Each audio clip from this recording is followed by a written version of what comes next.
Hello, this is Sheri Brady from the Aspen Forum for Community Solutions. I'm Director of Strategic Partnerships here. Thank you for joining us for today's webinar, Supporting Grassroots Power, a Call to Action. Before I start, I want us to start with a land acknowledgement.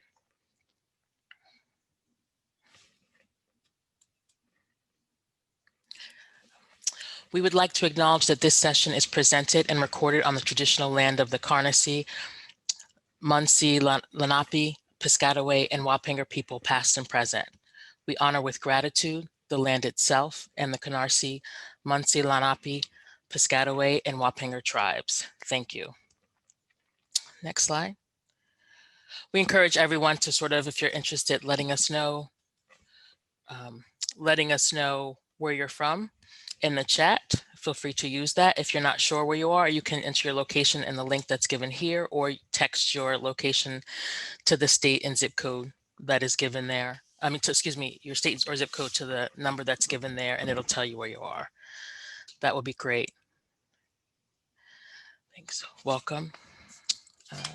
Okay. So we get started. I want to do a couple of thank yous before we turn over to the conversation. And first thank you the Aspen Institute Forum for Community Solutions would like to give is to the Philanthropic Partnership team at the Bill and Melinda Gates Foundation for their generous support of this webinar and the accompanying body of work that is going along with it. And the panel, who should be joining us momentarily, we would also like to thank our colleagues who are listed on this slide here, who joined us earlier this month for a discussion around power and supporting grassroots power earlier this month, and their input on the webinar has been invaluable, and we want to thank them also for the input they will have on subsequent work that we do, and as well as their willingness to share and be in conversation with us about this. So thank you. So I want to frame a little bit about what we want to do here. We really are hoping that this is a conversation, not just among the four of us who will be live in the room on stage, but we also want it to be a conversation with those in the audience. So we're going to encourage you to include ask your questions in the Q&A. In the Q&A portion, and it looks like someone wanted the slide again with the land acknowledgement. So if you could go back, Ben, and post that slide so that folks could, not that one, the next one that has the number, that would be great. Thank you. So we want to have this conversation. We want to have a conversation really about what it takes to do community-centered grant making authentically, what it means to really build power and share power in communities as philanthropy, and how do funders need to think about their behavior and how they fund and who they fund and what that looks like. We want to touch on issues of power and sharing. And I think I have an amazing group of folks to have this conversation with, not just in the audience, but definitely on stage with me. I think we can have a better group. So I'm going to introduce them so we can start the conversation. First, I'd like to introduce Farhada Brimi, who is the founder and president of the Chorus Foundation, which works for a just transition to a regenerative economy in the United States. The Chorus Foundation supports communities on the front lines of the old extractive economy to build new bases of political, economic, and cultural power for systemic change. Through his work with Chorus, Farhad is most interested in the question of how philanthropy might play a role in putting itself out of business. Also joining us is Elz Cuya Jones, who is Deputy Director at the Northstar Fund, where she leads their development and strategy efforts. Elz has worked in nonprofits since 2003, holding development and communication positions at Harlem RBI, Youth Speaks, Women's Project, and Hip Hop Theater Festival. Today, she continues to be an arts organizer and is a proud board member of MADRE, an international human rights organization on the front lines of war and disaster. Janis Rosheuvel is also joining us, and she is the Director of Movement Partnerships at Solidaire Network. For over a decade, Janis has organized with communities most impacted by injustice, following their lead and demanding just and right repair for past and ongoing harms. She has worked as Executive Secretary for Racial Justice with United Methodist Women and was formerly the Executive Director at Families for Freedom, a national anti-deportation organization center. Welcome. So, are we having...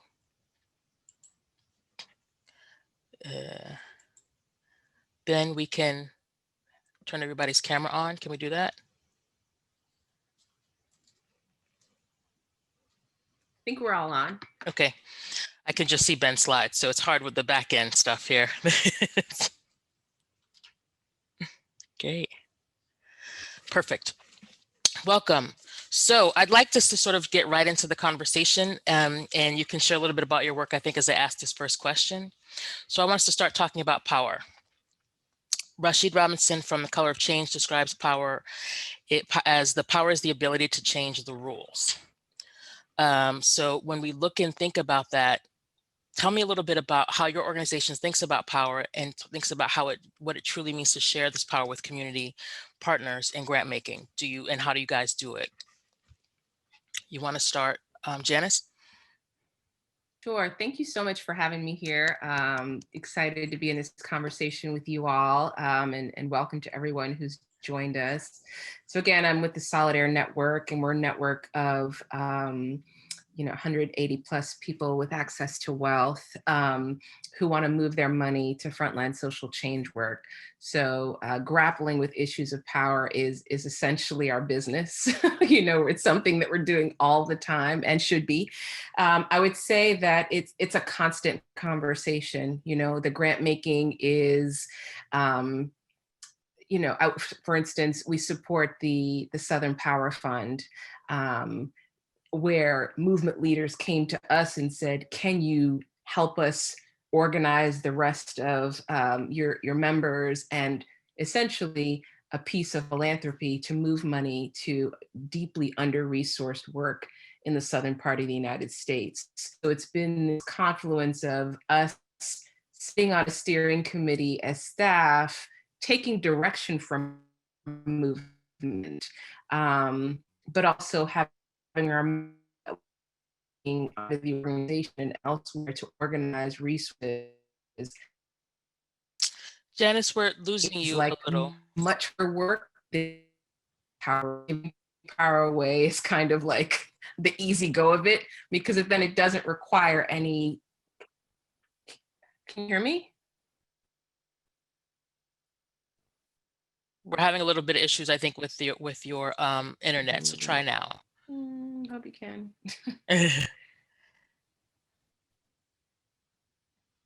Okay, go ahead. Hello?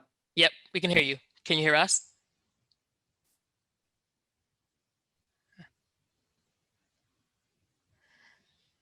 Can you hear us? Janis, go ahead, try again. I can hear you. I don't know what you heard, but hopefully something good.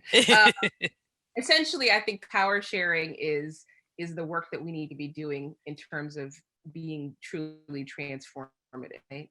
Because it requires us to people with access to resources and power to really grapple with what does it mean to share it, right? To actually think about what is enough for ourselves and our comrades and the world, rather than simply saying, well, I'm just going to transfer my power to you. That's not enough if we're actually trying to be in just and right relationship with one another. So I think power sharing for me is really about getting up every day and recommitting ourselves to the ongoing work of being in relationship with one another. And relationship is, it's wonderful, it's messy, it's mundane, it's many things, and us being in it together is actually the work that it takes to do it. I'll pause since I don't know what you're hearing, so hopefully you heard something. We did. Thank you. Elz, do you want to go next? You're on mute, Elz. Thank you. I'll start by saying, Janis, that I did hear a lot of that, and it is so powerful to hear about power sharing. And something that I heard in my work at Northstar Fund is the dynamic of sharing power with rather than holding power over. And that's something that I try to stay present with always. I'll just do a brief introduction of myself and then Northstar Fund and talk about a little bit about power. Again, my name is Elz Cuya Jones. I am a deputy director at Northstar Fund. Before coming to Northstar Fund, I was a fundraiser for a sports-based youth development organization. And prior to that, I raised money for the arts. And before I became a fundraiser, I was working in a radio newsroom for about 10 years. I live in New York City, but I was raised and I was born in the Bay Area, so I'm always repping the Bay. I am the daughter of Filipino immigrants and the mother of a beautiful 5-year-old kid with whom I have to share power all the time. So I'm in constant practice and working on my discipline around that. Yes.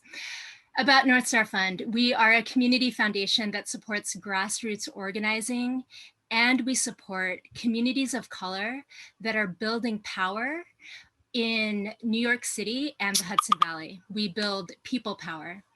And our vision is a world where power and resources are distributed and shared equitably, and a world where people can live with dignity and thrive. And I want to pause with that vision just for a moment and just make it very clear that those aren't a bunch of words that our communications director eloquently strung together. That vision is shared by the entire Northstar Fund community, our grantees, our staff, our board of directors, the activists that lead our grant making and lead our movements. They all took part in creating this vision together. And it's important to note because in this time when over 200,000 Americans were killed from a virus and inequities in our healthcare system, and brown and black men and women are being killed in front of convenience stores and in their homes with impunity. And we are nearing a very real possibility of a coup. And the West Coast is on fire, and it's just the very beginning of the fire season. And our Supreme Court is threatening the possibility of taking away our reproductive rights. This is a moment where a vision where we share power is something that animates everything that I do and who I need to be and how we need to do it. And so I'm very grateful for this strong vision that is shared by the Northstar Fund community. And while there are many things that I love about my work, the one thing that I love the most is our activist-led grant making, which is an intentional diversion of power. To give you a preview, no one on the Northstar Fund staff, not our program officers, our board of directors, our executive director, makes our grant making decisions. Instead, our program officers facilitate a group of activists and organizers, and they come together and make our grant decisions for us and participate in the governance of our organization. And so by putting the resources into the hands of those most impacted by injustice, we hope to build an ecosystem for real systemic change. I'm so happy to be here today to learn from Farhad and Janis. Thank you so much, Sheri and Aspen, for inviting me. Great, thanks for joining us. Farhad? Hi, y'all. Farhad Ebrahimi, he, him from Chorus Foundation. Pleased to be joining y'all from my office. And by that, I mean the narrow span between my bed and the wall. I come to this work through family philanthropy, particularly as a member of a wealthy family, which I think is something to be very upfront about in a conversation about power and privilege. I'm the lefty straight out of central casting in my family who's told my parents over and over again that the money was all stolen to begin with. But I'm also very much of my family in the sense that both of my parents were refugees, my father from Iran and my mom from Cuba. And suffice to say, just watching the news with my parents when I was growing up in the 80s was political education around the concept of community self-determination, which is something that I carried with me into my approach to philanthropy. And I want to talk a little bit about the trajectory of the Chorus Foundation over time with respect to these questions, because we started with what you might think of as a fairly conventional issue focus on climate, but we very quickly came to acknowledge that the central challenge of the climate crisis isn't policy or science or technology, it's power and political will. And so we shifted our frame away from an issue focus to a strategic frame around power, supporting multi-issue organizations, building political, economic, and cultural power in community, particularly in communities that have had power wielded against them historically. So Black folks, Indigenous peoples, immigrants and refugees of color, working class folks more broadly.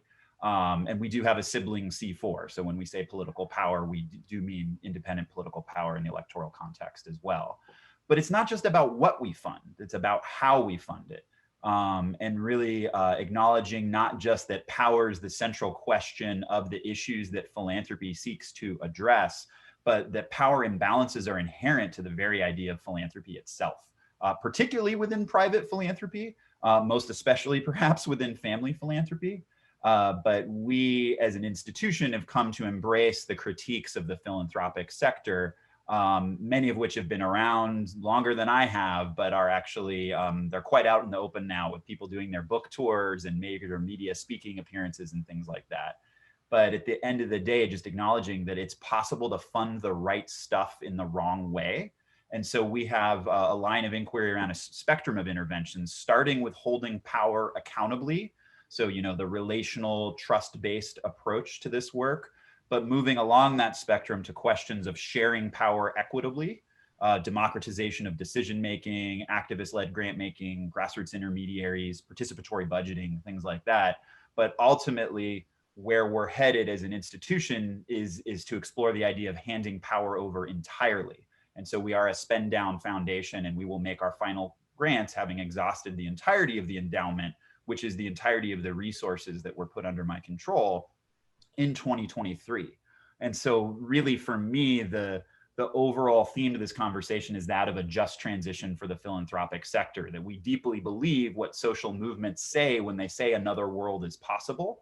But for me, it's very clear that private philanthropy as we understand it does not exist, should not exist in that world anymore, because the extraction and consolidation of resources that makes private philanthropy possible wouldn't be happening in a truly just world.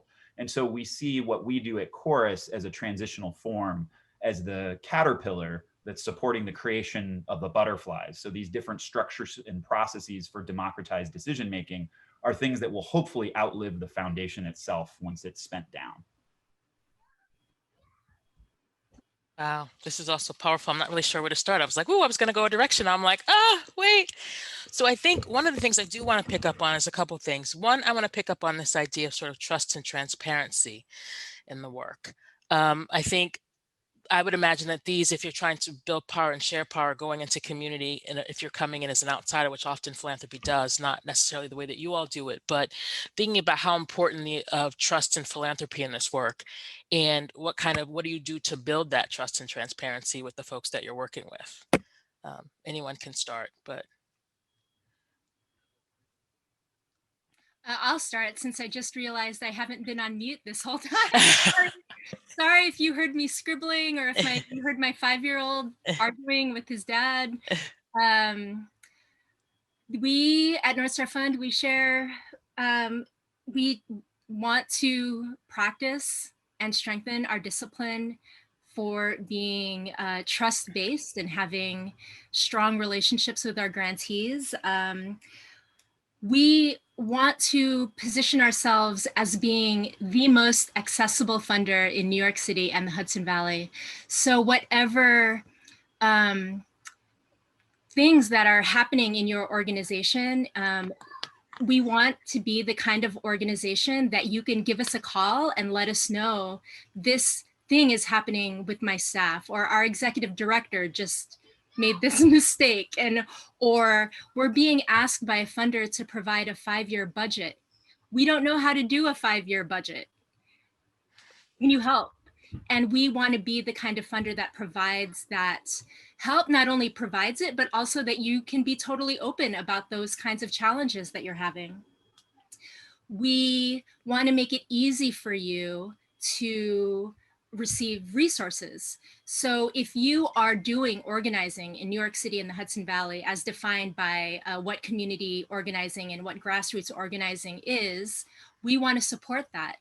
We don't want to take away your time doing this special application that is 15 pages or 700 words. if you already have an application that you have sent to another funder and it is still relevant to the work that you're doing today, then you could submit that. We don't want to take your time doing the important work that you are doing in saving lives, in creating justice for your community, by going through hoops for us. We make our reporting as simple as possible. And many times it is optional. You can do it with a phone call. You can send us a video. You can send us a report that you sent to someone else, because again, we know that your work is more important than being accountable to us. One thing that we as a staff ask ourselves always, in order to keep trust always at the heart of what we do, is asking ourselves, who are we holding ourselves accountable to? And I think the both of you, Farhad and Janis, spoke about that already. Is, are you accountable to your boss, or are you being accountable to a movement or to the mission or to the grassroots organizations who are on the street putting their bodies at risk, fighting for justice for everyone? So like, for every decision that you make, or every new policy, or every article or document that you put out, or every new grant making program that you put out, who is it serving?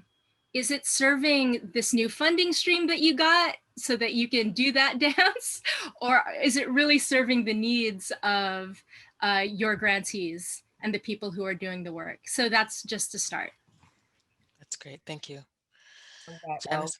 Yeah, I affirm all of it. And of course, yeah, I think in terms of trust, one, I would say it takes time, right? So what is the time you are committing to doing the work? I can think of work that we've been doing with the Black Land and Power Network that's been happening over a 2.5-year period, right? And that's just the, that's the on-ramp for the actual relationship we're going to be building over what we hope will be multiple decades, right? So it looks like being invited to, membership meetings and sitting and listening, and then taking back the information that we've gotten, and, sort of not just like going to a listening session, but actually like listening, hearing, and then transforming the grant making process, right? So it is adaptable to the ways in which the work is being done. Yeah, so not requiring reports, not requiring applications, but actually really building deep relationships, which takes, lots and lots of meetings and lots of, risk taking for me internally. What are the risks that I am willing to take inside my institution to make sure that we are accountable to this entity that is doing land redistribution and reparations work that very few other people are doing, right? So risk taking, also doing what I say I'm going to do, if I make a commitment, actually following through on it. And if I can't do it, being extremely transparent about why. Really like when we say partnership, it's exactly what we mean. It's really being as open and as honest as possible. And to Elza's point, like, that transparency brings people to us that then say like, oh, we're ready to be open and transparent with you about where we stand, and where our work stands and where we need support. I also think like being honest about where we need to course correct, right? If our movement partners tell us, hey, that thing that you just did, or that way that you just showed up, that was not okay, or the way that your donors showed up was not okay. So just, again, really being in deep relationship and conversation that is, trusted enough for us to like grapple with difficult things, difficult conversations, which doesn't mean that we leave the table, but that helps us to like continue to grow our relationship. I think I'll pause. I think that's what I have for now. Okay. And Farhad, as you answer, I want to add something else that just came up in the Q&A, and that I think both Elz and Janis have sort of talked about a little bit, but the commitment to sort of multi-year commitments and general operating support versus project-based support, and how that plays a role in building trust and transparency in this. As it happens, that's exactly part of what I wanted to talk about. I mean, first, I just really wanted to echo and underline what Elz and Janis already said about accessibility, accountability. It takes time. That building trust is both doing what you say you're going to do, but also handling it when you don't, for whatever reason. I think the things that I would add, I mean, I think this can't be said enough in philanthropy, I think, because of the professionalism and perfectionism that can exist in this sector. But part of being relational means being a full person and not just being your job description. And so I think a big part of building trust as somebody who sits in philanthropy is making sure that we're building relationships with folks that are like authentic relationships between people who are whole people, right? And have more than just their day jobs or their roles in a family or whatever it might be that makes them a grantor or a grantee. I think that in terms of the long-term general operating support and the unrestricted funding, I think that's, for us, been a critical tool for moving along that spectrum from like finding ways to use the power that we already hold accountably to finding ways to share and to hand over. Is that what, you know, I found you can't just walk into a community and say, who's interested in participatory budgeting? If they don't know me, if they don't trust me, why would they sign up for that? Given all the experiences that folks have had with very extractive approaches to philanthropy in the past. And so for Chorus, part of creating the necessary conditions to build the kinds of open and honest relationships that have made those exercising of muscles of democratic decision-making possible was for foundation staff and board to make big commitments in the form of long-term general operating. And by the way, when I say long-term, I mean like a decade. That's long-term. 3 years is not long-term. 3 years is like enough that folks might be able to do something. 1 year is woefully insufficient for anything transformative. And then like 10 plus to me is what we should define as long-term. That when those commitments are made, that there is a context to build a relationship over the time frame of that commitment, where for those particular organizations, the question of baseline allocation has been resolved. It has been front loaded. And so there's a easier space, I have found, for then having conversations about what's next, what's the additive overlay on top of those long-term general operating commitments, which for us has been various lines of inquiry around democratizing decision-making, which looks different in every community. In some cases, it's embracing a pre-existing grassroots intermediary. In other places, it's supporting folks to create something new. In other places, it's been the foundation facilitating some sort of process that allows community organizations and community members to make the decisions. But all of those containers that we might invite folks into, it's way easier to do that if they already know that the foundation is committed to anchor grantees for the long term. So, you know, another thing that's actually great, thank you, that has come up as I'm listening to is this idea of sort of risk, and the risk that you as funders are willing to take, you as that philanthropy needs to think about taking. There's been reports and studies recently about the lack of investment in leaders of color, and all of you have mentioned sort of investing in, you know, leaders of color and movements led by people of color. And so, can we talk a little bit about this reluctance, seemingly in mainstream philanthropy, for that to invest in leaders of color, or to invest in small groups that are doing sort of this work, but instead going to more larger, usually white-led organizations to act as intermediaries or vest in because there's a certain knowledge that seems to be valued more potentially. What do you think about that, and how do we get that? How do we shift that thinking to what real risk is, and how you invest in that risk?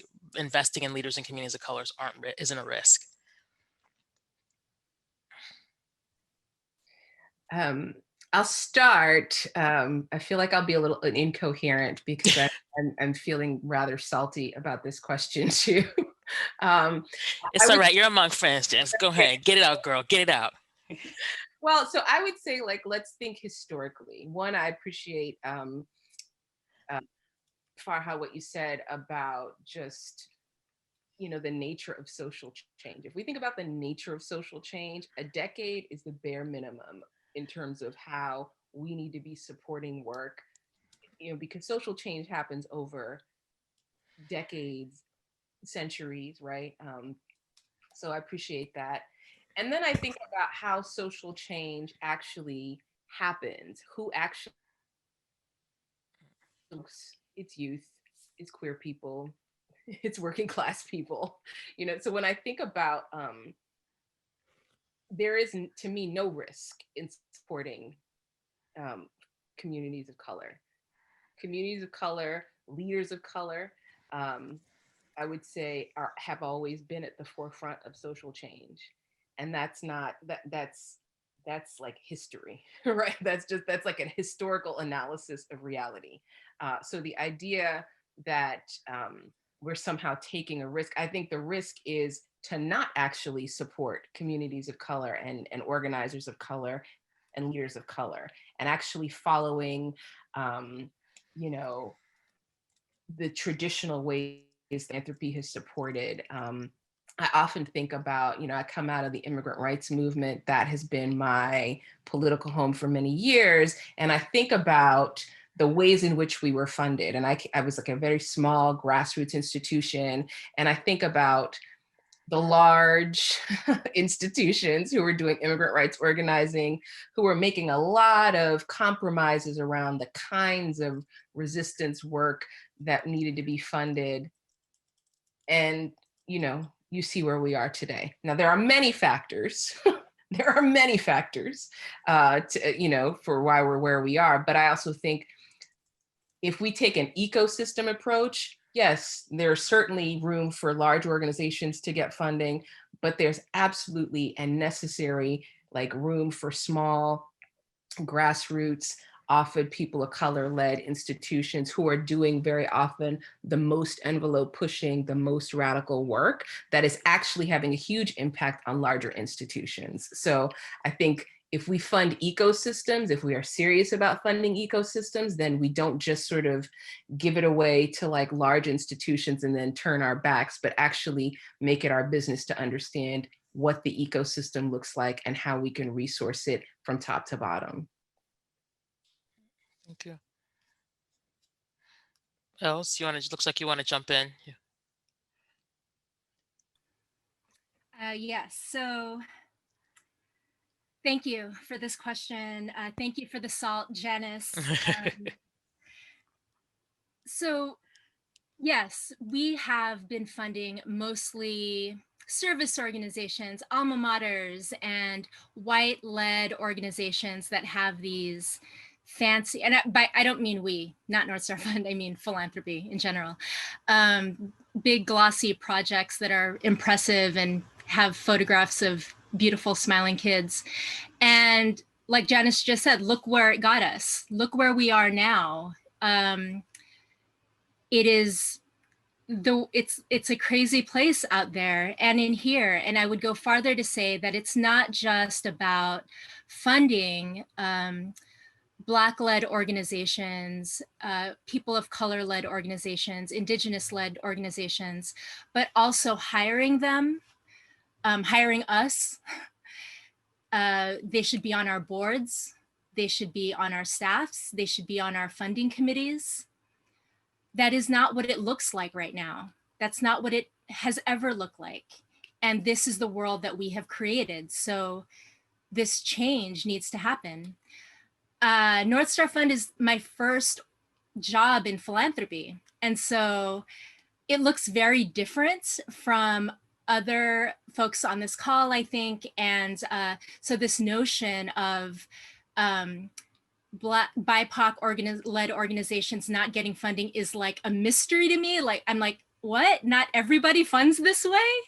And I was shocked when I learned that that is not the case.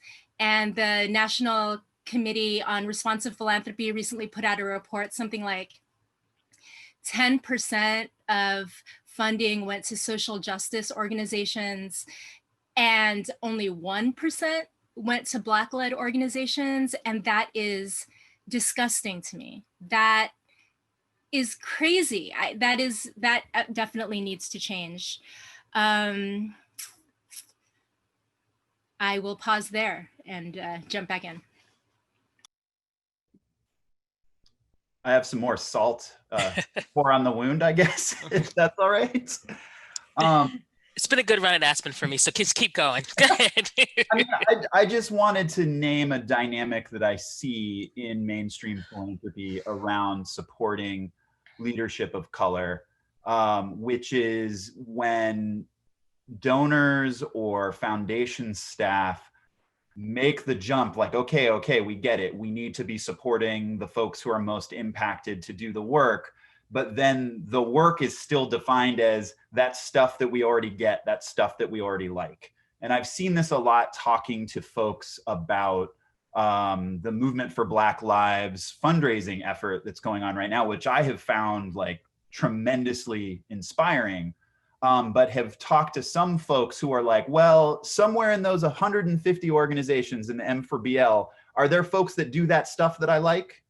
As opposed to trusting the ecosystem of Black-led organizations that are working for Black liberation to know what they need to do at any given moment. Like, that's truly a lens around supporting work that's mindful of power.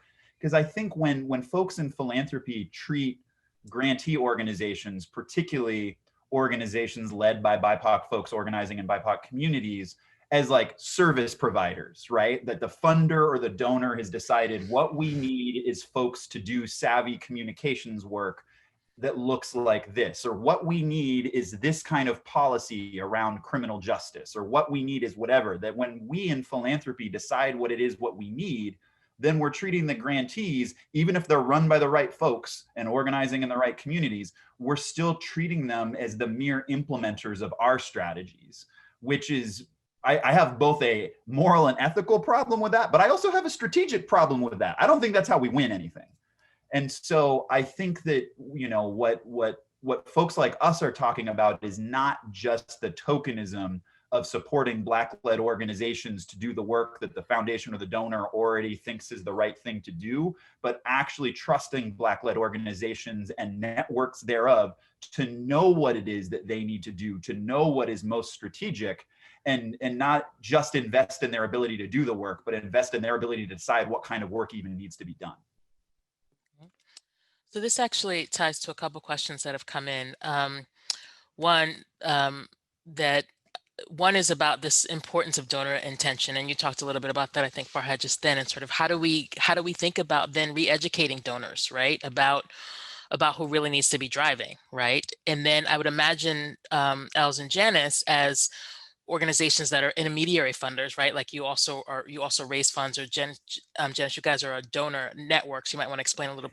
That might be slightly different, but you have donors who are sort of at the table in either providing funds for you to re-grant or are a part of the pool there. So how do you sort of balance that that kind of that tension potentially about the accountability and of the donor wanting to sort of, these are the things that we like that Farhad just talked about, and but this is not what the community is telling us that they want to do or what is important to them? Yeah, I can say briefly. So right, Solidaire is a donor. Jennifer, thank you for that that nice note. I would say that you know, when you show up to Solidaire as a member, it means that yes, you are pooling your resources for Solidaire to re-grant them. We're definitely, you know, we understand our accountabilities to be the movement, but you know, I always say our business is moving money. Our business is actually like moving money to the front line. So for us, there's not really a dilemma about like, well, what do we do with this? All this money we have, we move it, right? Like, it is, we're not feathering our nests. We're really like, and not just moving money, but we're trying to leverage the money that we move so that we can like be in partnership so that more resources can move to the front line. I don't know if that's exactly say that there is, I think our work is not just moving money. It is certainly that, but it's also being, you know, an organizer when movement directs us to organize resources within philanthropy to move further. Elz, anything you want to add to that? Yeah, I'll say at Northstar Fund, because we're a fundraising foundation that inherently keeps us accountable. We don't have an endowment from which we take a percentage and make our grants. Every year, at every meeting, at every event, I have to make a case of why grassroots organizing, Black-led organizing, why community organizing is important and why it needs to be funded. I have to constantly tell that story and change folks' minds. It's not like, foundations who are sitting on millions of dollars and they don't have to constantly be convinced. They can keep giving money to the same people who have these shiny, impressive projects. So in that way, because we have to raise every dollar and then all of that goes out the door every year in either grants or our overhead, and we're starting from zero every year, we have to keep it relevant. We have to keep it real. We have to listen to the folks who are doing the work and take their feedback and implement and change as needed. For donors who want to direct where their money goes, we'll say, great, we have a program called Donor Advised Funds. Here they are, here's an application, this is what you need to do. But beyond that, for folks who want to give to Northstar Fund for our grant making, one of the things that is really special about Northstar Fund is that we are not only interested in people's checks, we want to have them participate in political education and to join our community and grow together. So if you give a gift to Northstar Fund, you will be invited to webinars, post-COVID, but pre-COVID, it was events where we talked about divesting from fossil fuels, where we talk about the special prosecutor that was appointed by Cuomo, after Eric Garner was killed. We'll talk about and be in community with in spaces where power is shifted in ways that maybe the donor isn't used to, where suddenly they're the ones who are listening to the grantees and learning from them rather than the other way around. And we want to constantly create these warm and beautiful spaces where people come together cross-class, cross-race in ways that would not exist unless we intentionally create it, where they can learn from one another. And then another thing that I want to say is that we just recently released our strategic plan, which has become super explicit in our language around dismantling white supremacy in every bucket of work that we do. We're no longer talking around it, being poetic about it, being ambiguous about it, or anything like that. It's like we are dismantling white supremacy for each bucket of work. And by doing that, there was a fear that we would lose some of the people who are uncomfortable with that language, who have been comfortable with their wealth and giving us money so they can sleep at night, but not necessarily feeling the realness of Black liberation and centering Black-led work. But what we found by being super explicit about in our language and then having that language animate how we do our work, it's actually brought us closer to those white donors. They've actually become more committed. They've increased their gifts.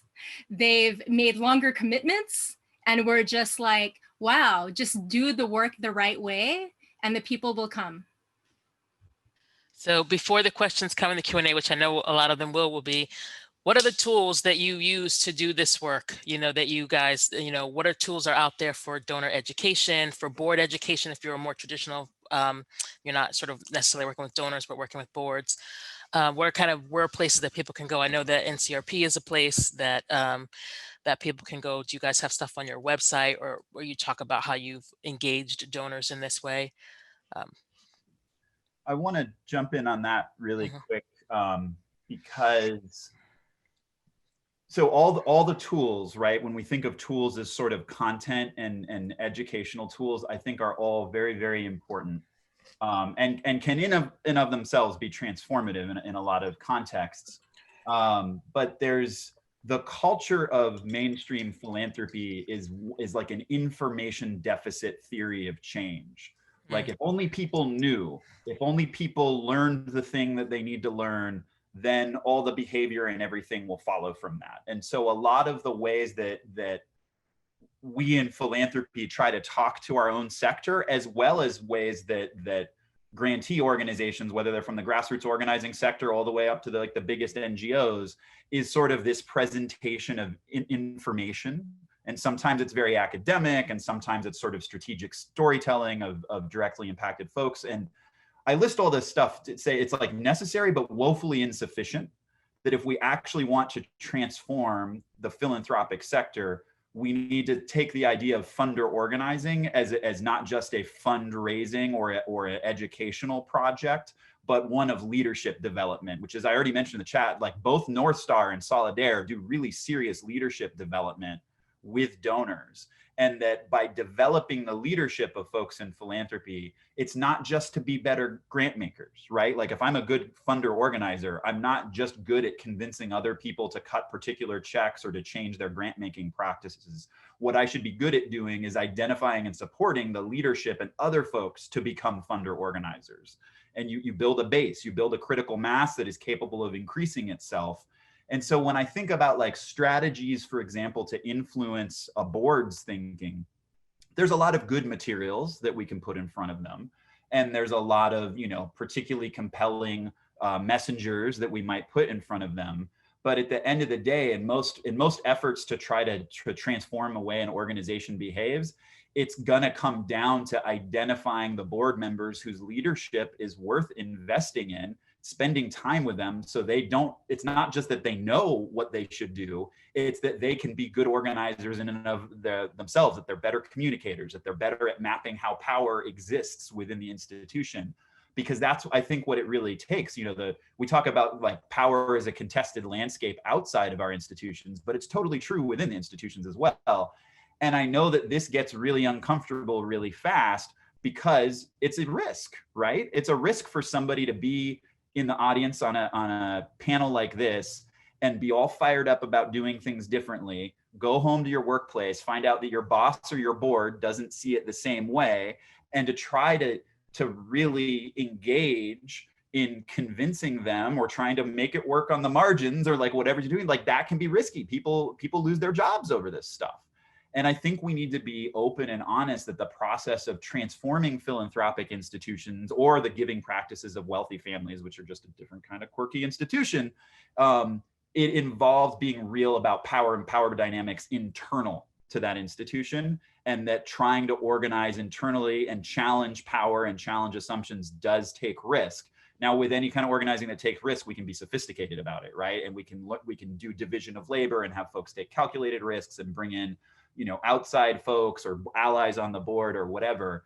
But I would just encourage everybody in the audience right now to not only think of what information can I put in front of my board or my boss, and the three of us and many more, we can give you plenty of information, but also think about how power really sits within your institution, not just around how grant making decisions are made and our community members are involved, but like, what's your ability to move an agenda?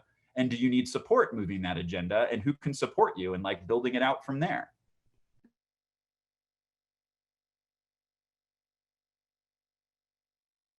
Sorry, thank you.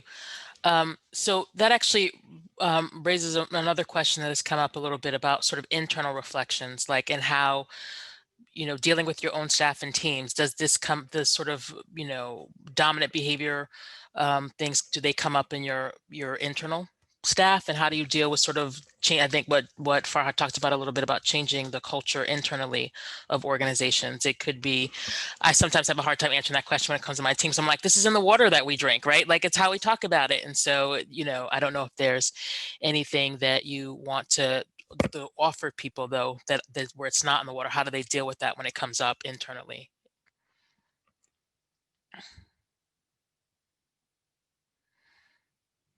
Everyone's like, we don't know because we never had to deal with it. I'll go, even though I was hoping someone would go first so that I could prepare a little. So this might be a little messy. We're trying to create a just world out there. So if we are all messed up within our organization, that doesn't make any sense. If we are supporting white supremacy practices, white dominant culture within our organization, how can we expect to create change out there if the way in which we're doing it is oppressive and sucks?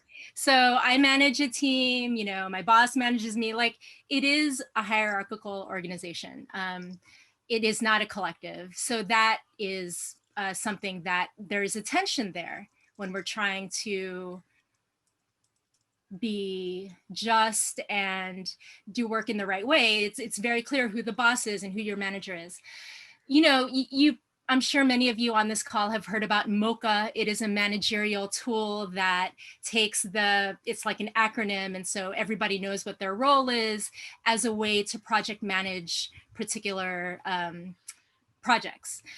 And we found that in a lot of ways, that was a document that supported white dominant culture. And so it was rejected from the staff. I mean, like, executive team tried to like make this happen. It's like, no, that's not, we don't want that. And we listened to that and are co-creating something else. It is not yet released, but watch out. I think it's going to change the world. Because what makes it different from MOCA or Darcy or other ways that we relate to one another is that we actually took our values from our strategic plan and from our theory of change and took every one of the roles that we have to do in this, every role that needs to be filled in order to do our work at this community foundation, and connected it to the value. How is this related to what we value out in the world and how we do our work? We were explicit in the tensions that it creates, because it's not perfect. It's not like, I can't come up with an example right now. If I went second, maybe I would have, but you know, we were explicit in what the tensions are, and then we offer strategies in order to help with those tensions so that we can do our work, do it well, and not be oppressive, and practice and really, improve our discipline on not being oppressive jerks within our organization. So that is one way. And I will say that I landed in this place that I'm so lucky, because I came from traditional nonprofit, and I think I got this job because I succeeded in ways that were so based in the traditional way to do things and white dominant culture, et cetera. Like, that's how I got here. And then I came to Northstar Fund and found, oh, that doesn't work here. And yet there was still space for me to grow and learn and lead in this organization. Like, you could still hold one another responsibly and lovingly, even if you're kind of not there yet. Like, that is the point. It's like, where you are is good, and let's get you to where we all need to be so that we could create this world together. Yeah. Thank you. So I actually have a question about, I'm like, there are 3 different ways I want to go, so I'm not sure where to go, but I want to go in. Farhad, you talked about having a C4. Do others of you have C4 partners, other organizations? Like, okay, so Solidaire does and Farhad does. So that actually is one of the questions I'm thinking about. Is we talk a lot about investing, we hear about investing in grassroots to build their capacity to take in larger grants. You know, like if we're funding a lot of sort of grassroots, it doesn't necessarily mean small, but it can, it does mean small in a lot of cases, but we want to get their capacity up so that they're this large behemoth potentially, or that. So do organizations like this need to scale up? What if they don't want to scale up? What does that mean? Why are we so focused on sort of the scale up question? And a question that came in the Q&A was also, in this ecosystem that we've been talking about of grassroots, is there also room for large organizations that are led by people of color? Because we do want to, if that's a trajectory that people want to have, then good for them, and we want to invest in that too. But sort of what is this sort of being wedded to this idea that we have to scale up grassroots work? And what does that actually look like? And what does that mean to you all in the work that you do?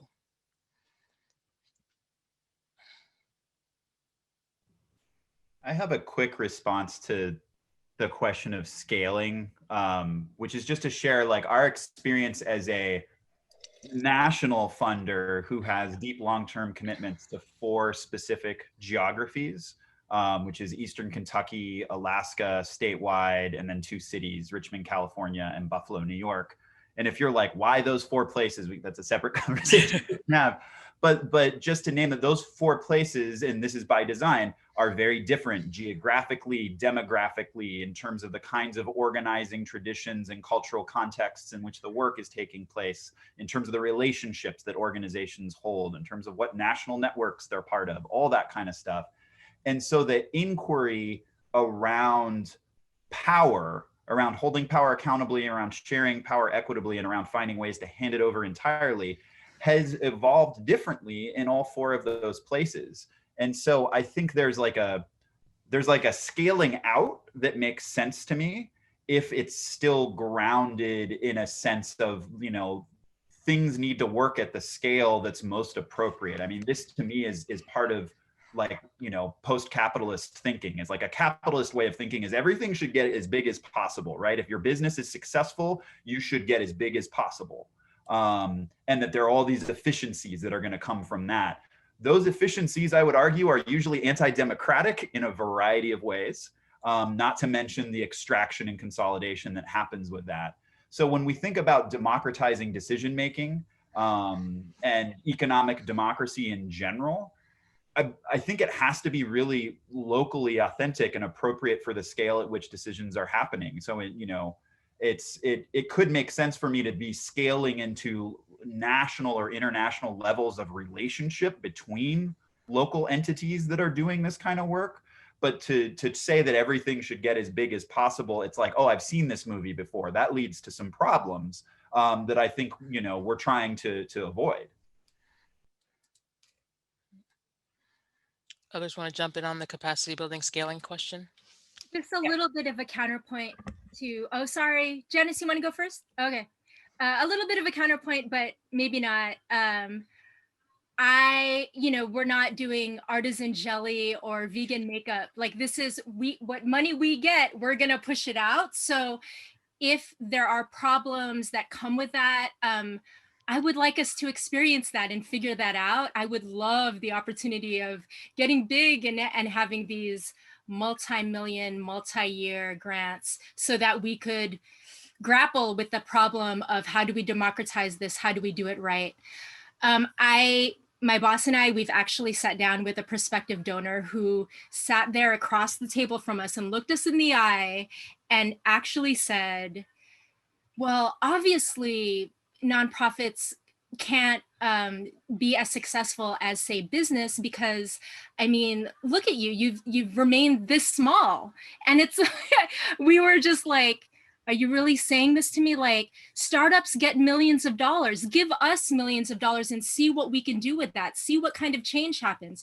The reason why we're playing at this scale is because this is what has been prescribed to us as the amount of money that we're worth, or that Grassroots is our shtick, that we enjoy giving these $5,000 grants, $10,000 grants. No, if we get millions of dollars, we're going to push that all out.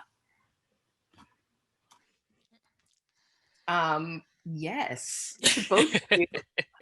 I would say. I mean, so part of what I'm grappling with is, you know, and thinking about capitalism and the way that, you know, the current system works is, you know, we don't know what enough is. Right? We don't even know there's the meaning of the word enough. And obviously that's led us down like a pretty horrendous path that we're grappling with now. So on one hand, yeah, I certainly agree with you, Farhada, about like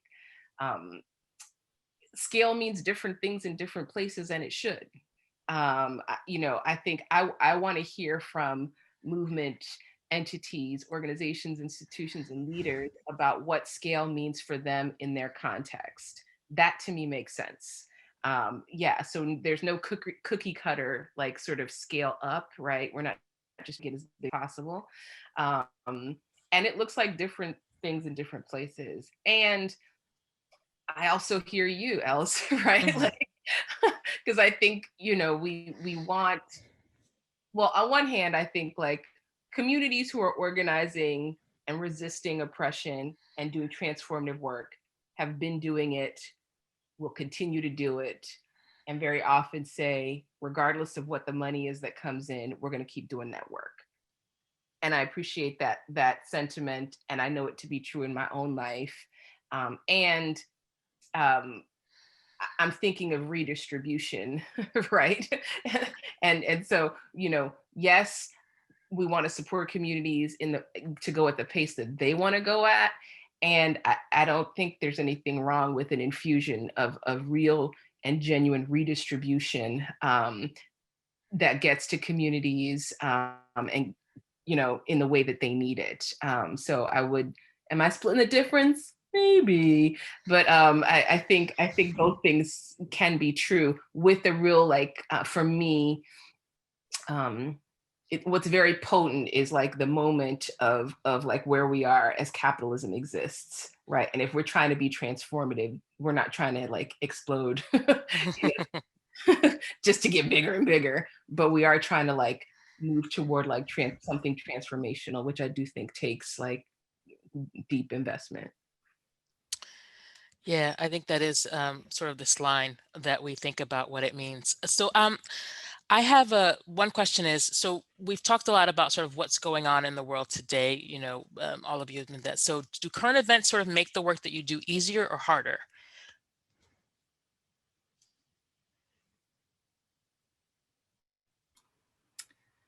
I'll start.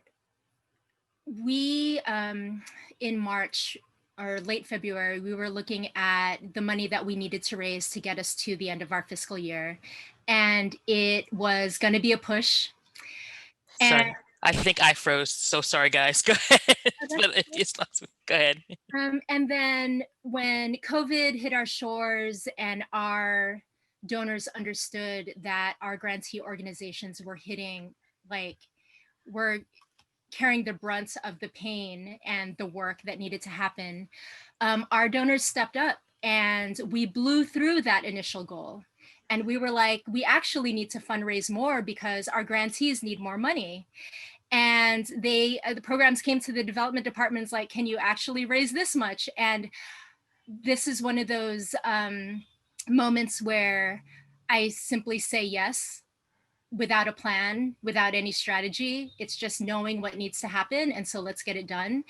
And the donors came through, and we were able to double our grant making, make grants without any applications, automatically renew folks. And we also dipped into our reserves, because if this was not a rainy day for which reserves are for, I don't know what is. And then on May 25th, when George Floyd was killed, we got so many donations for our Let Us Breathe Fund, as well as Communities United for Police Reform, whom we fiscally sponsor. And I had two minds about it. One was deep gratitude for our donors who understand that Black-led work needs to be supported and police brutality needs to stop. But I was also questioning why it requires such enormity, the death of someone so publicly displayed on social media, for people to understand that Black-led work needs to be supported. It needed to be supported the day before he was killed, and 10 years before, and decades before. And had folks supported it in the scale that it's being supported since May, lives may have been saved, and we wouldn't be in the situation that we're in now. So what I would say is, yes, current events have impacted our work in that thankfully we are able to push more money out because people have stepped up. And also, when COVID is not in our headlines, prayerfully, and when there isn't a highly publicized death, we hope that our donors will continue supporting it. Yeah, I affirm that, like, certainly I would say our members at Solidaire and others who have like found us have responded in a really powerful way. And I agree with you completely. I'm always sitting with yes, and why did it take this much? The other thing I think about is, the way in which the funds are moving, right? So I think folks are like, take my money. Great, awesome. And I'm thinking about 10 months from now, 10 years from now, I'm thinking about like, what are we doing to build a generational strategy for us to win change? So I'm interested in the ways that people's ears and hearts and, wallets and DAFs and all of that are in this moment. I'm also interested in how we are organizing them into this work in a much more deep way, because I think it would be insufficient for us to say, this is, yes, I will happily take all the money and regrant it. And, that changes what exactly over the long term. The other thing I would say is, I do have questions, and this is coming directly from our movement partners, particularly in the movement for Black Lives, but also others. There's a ton of money moving, but how the money moves has not necessarily changed, right? So like the requirements, pretty even more stringent requirements in some ways around reporting, or everyone sort of like wanting like individual like hand holding because they're moving money. Like the practices, I think, have continued to be deeply problematic. And that, I think, is a shift that has not yet happened. And I think that's part of our organizing work, is to actually transform how the money moves. And that's also part of like the deeper relationship building. The other thing I would say is, folks are super interested in moving money to mitigation strategies, which we certainly need, right? That are going to mitigate harm and going to stop violence in its tracks. And I see folks less committed, not everyone, but a lot, less committed to funding the work that is building alternatives for the world that we want to see. So those are the things I think, yes, money is moving, how it's moving, to whom it's moving, at what level, how justly it's moving. All of those are questions that I think we're continuing to just negotiate and grapple with.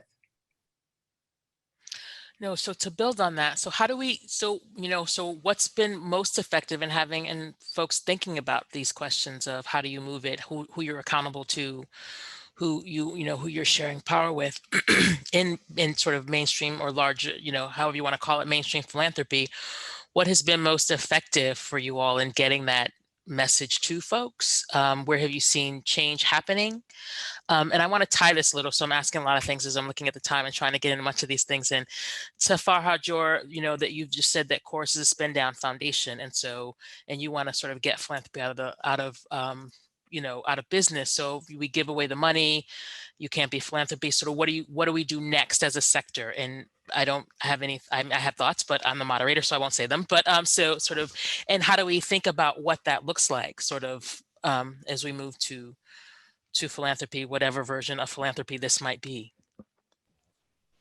I mean, to respond to that really quick, the future arrives unevenly, right? So there will be institutions like Chorus that we've made a decision to spend down, not because we think everybody else, including the largest private foundations in the world, are all about to spend down at the same time, but that it seems like a meaningful gesture, a way of modeling this is what it can look like, to think about spending down not as just a way of like washing our hands of the power and privilege of the money that's in our endowment, but as a way to build, support the building of various capacities at the community level that help communities be that much less dependent on private philanthropy, such as ourselves. And just to name it, part of that is supporting public foundations like Northstar that are doing this kind of work in a way that is truly transformative. So, I describe myself as an abolitionist with respect to private philanthropy, right? That like, just like policing, the debate around good cops versus bad cops is something that we are starting to finally move past and be like, police, maybe that's not the right solution for safety. Similarly, I think private philanthropy is a way of responding to systemic political and economic inequities yes, there are better ways to practice private philanthropy. I've spent the last 15 years of my life trying to learn and then bring those practices into embodiment through Chorus. But at the end of the day, what I think we actually need is not private philanthropy. We need various mechanisms, whether they be through the state, whether they be through public foundations, whether they be through other mechanisms that can serve that same function of resource allocation, investing endowments, all those kinds of things, but in the right container, in the container that has the right leadership, that has the right history, that has the right narrative and cultural context, all those kinds of things. But since it arrives unevenly, for somebody like me and for the rest of the team at Chorus to say, you know, to fly our flag up and say, we're spending down because we don't think private philanthropy is what we ought to have in the world that we all deserve to live in. When we finish that, big surprise, there's still a lot of other private foundations around. And so what changes for me personally then is shifting entirely to trying to focus on the organizing work that's happening at those other institutions. I mean, it won't surprise folks to hear that given that Chorus has made all these long-term general operating commitments, and given that we have these commitments to allowing community members to decide where resources go, I don't spend a lot of time determining where resources go, much like what Elz said about Northstar. Like Chorus staff, we're not really decision makers anymore, not like we used to be. Those decisions were made, and the decisions were made to hand it over to other folks. So most of our work now is engaging with our peers at other institutions. And I'll say what I have seen be really successful is when there's long-term leadership development support of individuals who in some cases are leadership all the way up to the board level on some foundations that like are already aligned and already get it.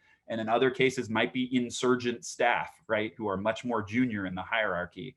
But supporting those folks over time with the things they need, the political education, the organizing training, the relationships, and sort of just the whole leadership development package for them to move an agenda through that institution, which would be, I think we experience those moments where like a particular presentation is transformative for the board, or a particular set of information or a particular training is transformative. But if there's not folks doing that internal organizing, like that's the ingredient that always needs to be there. And so that's what I've always seen be most successful. And that's what we focus on now. And that's what I'll focus on after Chorus is spent out. And I'm no longer in philanthropy as a grant maker, but I'll still be in philanthropy as somebody who's invested in the leadership of other folks who are grant makers. Thank you. Does anyone else want to talk about sort of what they think has been most effective in moving mainstream philanthropy to shift beliefs? What could be most effective if you think it hasn't happened or has happened? I mean, let's call it a process. I don't think it's happened. And I think there's opportunity, right? You know, I often think, you know, we're at Solidaire, we're constantly trying to answer the question, you know, is it possible for people with access to resources to be in right relationship to movement? And some days I think it's totally possible. And some days I think, burn it all down. I also feel like, you know, if we're not in this work, then, you know, what are we doing? I think if we're not actually aiming toward transforming the sector, I'm not sure what we're doing. I do think, yeah, there's lots of opportunities, particularly in this moment. I think people are open to it in a way that is really exciting. And I think I see folks organizing amazingly internally. I look at the folks at the Libra Foundation, and you know, led by Crystal Haling. Just, I don't know if any Libra folks are on here, but just mad props to them and the organizing that they've done, not only within Libra, but also within the rest of philanthropy. I think, you know, I don't know what the end game is. I mean, I do know what the end game is for me in terms of like transformation, but I think for philanthropy, yes, Crystal and Regan, awesome. I think for me, we can only be on the path right now. And I think things are so dynamic. You know, we have to continue to be grappling as we go. And I don't know the answer to whether or not, you know, we're going to get there. Frankly, I don't know that answer. And I think there's so much dynamism, not just in the sector, but in the world. I think it will, so much more is going to be required of us in these coming months and years. And I think if we are not in a position where we are honest out there, where we are, moving many more resources than is needed, I think history will not look kindly on this sector, right? And it shouldn't, right? If we are not completely upending how things work currently in this sector, then yeah, I would say, history will owe us its contempt.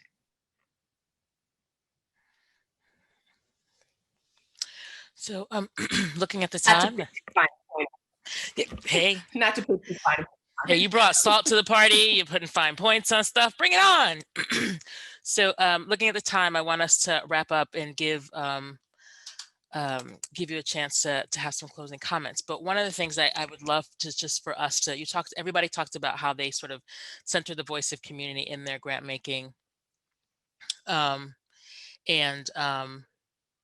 wait, so Lori Villarosa had a question. I've actually seen spots over time where you and others have shifted recipients. And here's the problem, I can't see clearly because the writing's so small, my screen's so small, have shifted or been recipients of some shifts within the mainstream foundations, but some of the dynamic money that are specifically going to Black-led organizations to naming systemic racism. I can't find your question. Hold on, Lori, I'm just trying to.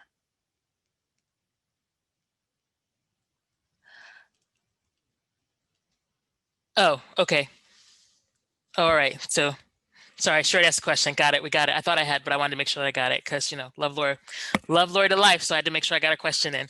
So the question for me is, there's a couple of things. One, what if the three of you, what do you want to leave sort of your colleagues in mainstream philanthropy? What's the one thing you want them to sort of get from this conversation? Especially thinking about how you center the voice of those who are most impacted or those who are using the money in the decision making and deciding sort of how the money is spent in communities.